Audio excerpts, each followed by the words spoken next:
Welcome to the 5 Keys to Communication, where you will learn to transform negative patterns in the way you relate and create enriching relationships. So this is what happens when the strongest contact to Mercury, which is all about talking and listening, is from Pluto. So imagine that your partner has a connection between Mercury and Pluto. So how do they act? Well, they tend to be a little suspicious. And they also, like in an argument or anything like that, they'll be sort of go on and on and on, a little droning, a droning voice. So it can go on all night if you really want to argue, because they're kind of a little anxious, you see. So they might interrogate you about your motives. What are you thinking? So they kind of get a little obsessive. So Mercury's the mind, Pluto is kind of brings up a whole lot of material from the unconscious. So it brings obsession. And the reason that they do this is often because in their childhood they sensed, but they sensed some secretive behavior, something that wasn't talked about, something that was hidden. So there's always this feeling that something is really hidden. There can also be, because Mercury is related to siblings, there can be a sibling who's a bit of a problem. The whole environment tends to be like a little suspicious. So that's what makes them develop this kind of way of thinking. So what actually happens in the relationship, when it's not going so well, at least, is you can get drawn into very exhausting conversations.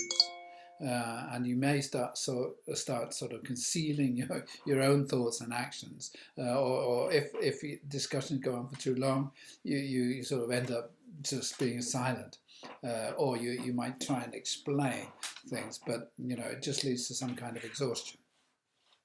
So Mercury-Pluto in a partner's horoscope, it brings this psychological intensity, which can be quite interesting, and also, when it goes well, a sort of in-depth understanding and an exploration of the secrets behind the facade. So if you have this aspect, what are you going to do if you have a Mercury-Pluto aspect? There's this inner feeling that something's being hidden from you.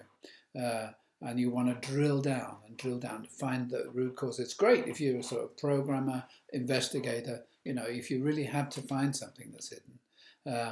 And one of the characteristics of Mercury-Pluto people is that they hate being lied to. But actually, because of their suspicious minds, people tend to sort of try and conceal things in the end. So there's a tendency to evoke exactly what you didn't want to hear, or a lie that not under normal circumstances people just have been open about.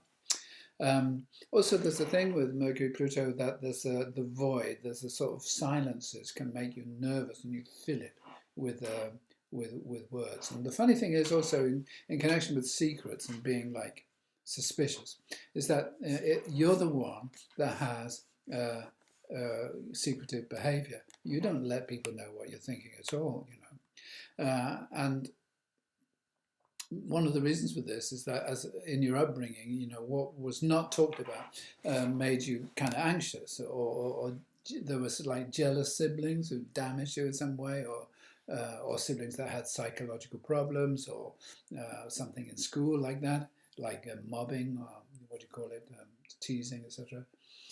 Or that as a child, there was a lot of invasive questioning.